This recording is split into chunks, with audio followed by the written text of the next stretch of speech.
контексті, дві особливості цього міста. You have to understand the context and two peculiar features of this town. По суті, Ірпінь входить формально в агломерацію Київ. Kyiv is officially part of the Kyiv agglomeration.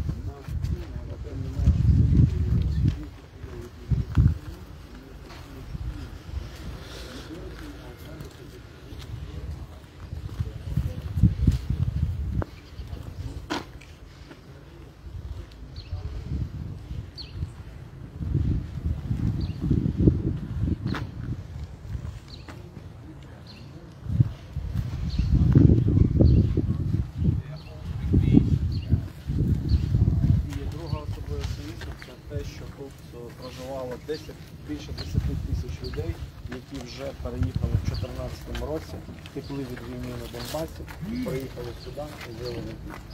They were considered also as resorts, and it's interesting to know that in this particular town they had 10,000 people who actually were IDPs originally at the beginning of this war in 2014, and they were residents of Irpin by the time of this full-scale invasion. І вони були вимушені другий раз тікати з своїх домів.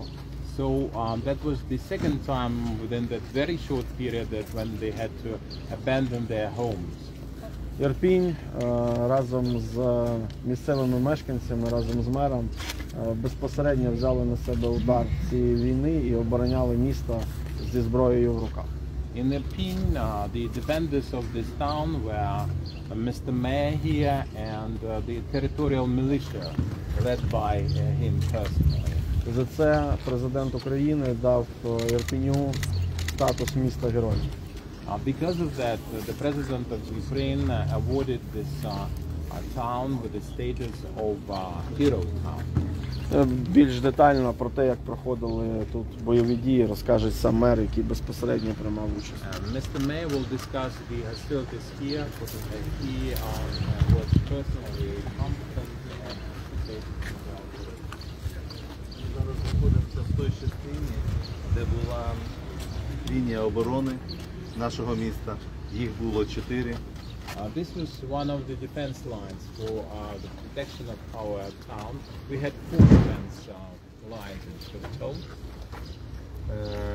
На цій частині ми бачимо з лівої сторони позади вас це приватний сектор, який повністю знищений градами. Behind your back there is the private offices area, and you can see that the privately owned homes were totally destroyed by the Russian fire.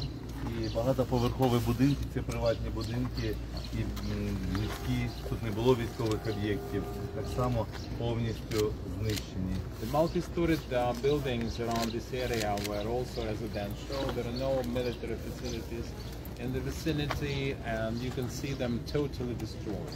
З самого початку війни нашою командою прийнято було рішення разом з Київською обласною з губернатором нашим евакуювати наше місто.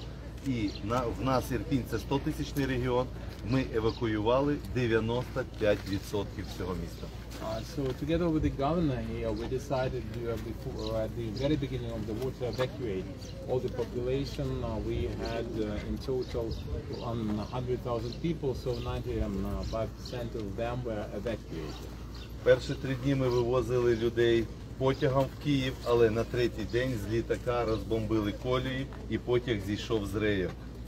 For the first 3 days we would evacuate people by train, but on the 3rd day the Russian force actually bombarded the railway tracks, and the train actually was removed from the track and could not proceed.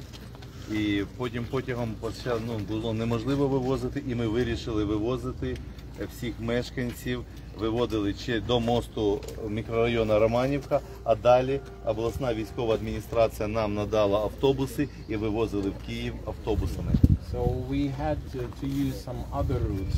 We used the pedestrian route to the point of Romanivka Bridge, which is now famous in Ukraine. And from that point on, the regional administration would provide us with the coaches, buses to take our people to safe places.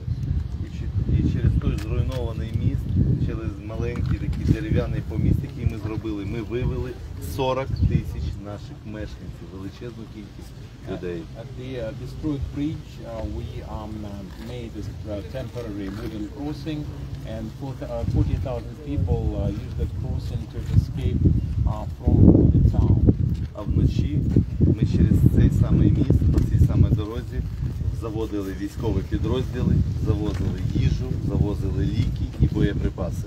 That was at the daytime, and at night we would use the same crossing to secretly smuggle into the town the troops, the ammunition, the medication, and all the necessary supplies for the people and for the army.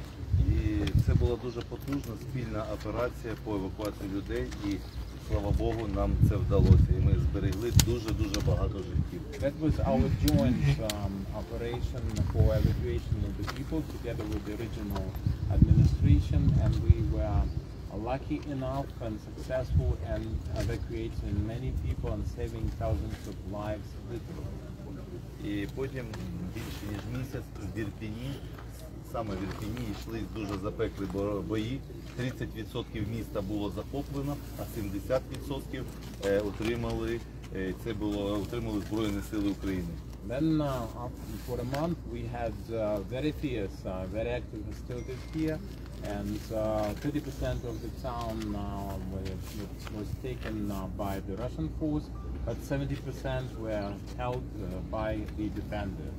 Найжорстокіші бої і найбільші обстріли наше місто зазнало останні 3 дні. Стріляли з градів, з артилерії, з мінометів, з танків цілодобово. So for the conclusive days of the attack and the occupation in the region, where they had the most terrible attacks against us using all kinds of heavy military equipment like mortars, multiple launch rocket systems, tanks, heavy metal artillery, and it was incessant for a day or more. І в цей час росіяни почали наступ на Ірпінь одразу з 3 сторін, з 3 напрямків, і на 2 напрямках наші хлопці, наші Збройні Сили їх затримали, а на одному напрямку їм вдалося пройти в місто ще на 600 метрів.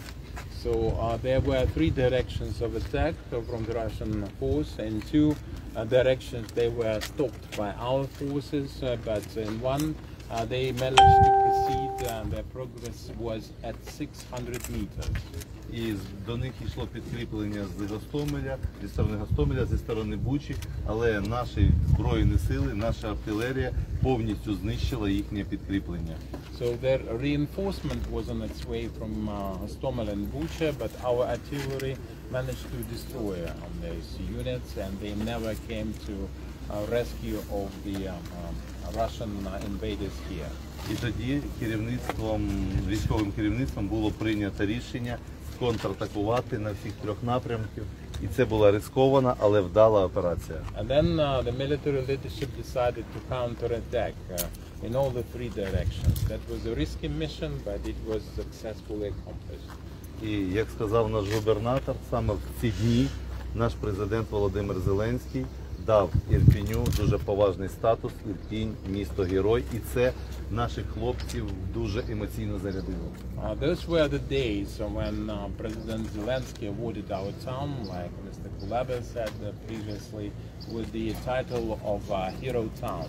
And that encouraged and inspired our fighters very much.